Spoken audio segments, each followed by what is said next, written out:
सुनते हैं बंदर की मूर्खता की कहानी। लालचंद को बंदर पालने का बहुत ही शौक था। वास्तव में उसके मन में बंदरों के लिए श्रद्धा इसलिए थी कि इस बंदर जाति के कारण ही रामचंद्र जी ने रावण जैसे पापी का नाश करके माता सीता को कैद से आजाद कराया था। बंदर की भक्ति की प्रेरणा उसे अपनी माँ से मिली थी, जो सुबह सुबह उठकर हनुमान जी की उपासना करती थी। लालचंद अपने बचपन से ही यह सब कुछ देखता आ रहा था।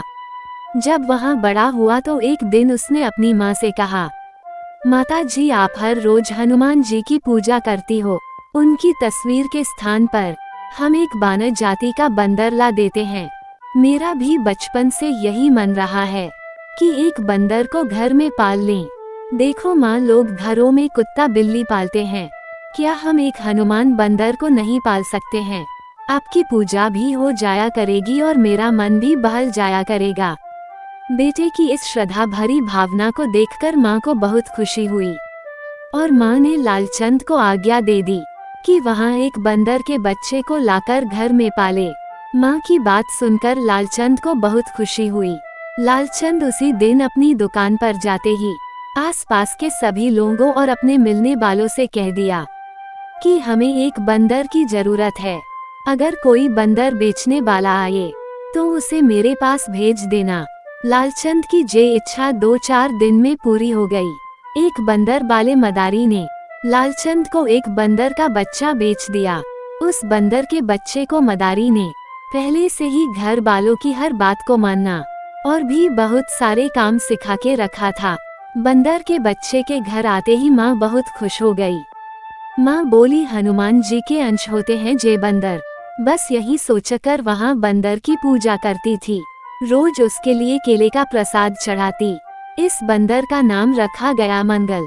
माँ का यहाँ विचार था कि मंगल का दिन हनुमान जी का जन्म हुआ था, इसलिए इसका नाम मंगल ही रखना चाहिए। मंगल धीरे धीरे उस घर का सदस्य बन गया। वहाँ लालचंद्र और उसकी माँ के साथ रहता था। लालचंद्र के सारे काम बंदर ही करता था। नहाने के लिए पानी की बाल्टी लाना, तेल तौलिया तक लाकर देता था। खाने के समय जब माँ खाना परोसती थी तो स्वयं थाली को उठाकर लालचंद्र के कमरे में रख देता था।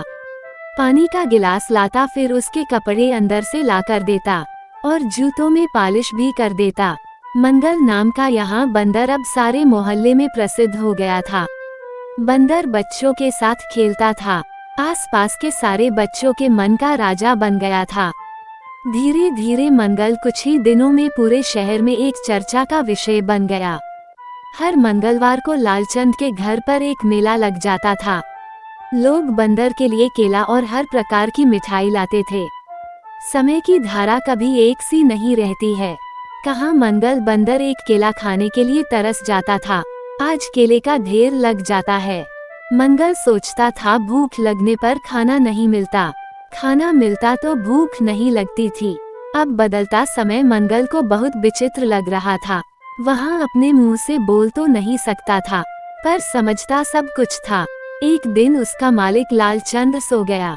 उसने मंगल को इशारे से समझा दिया था कि सोते समय कोई मक्खी चेहरे पर बैठे तो उसे कपड़े से भगाते रहना।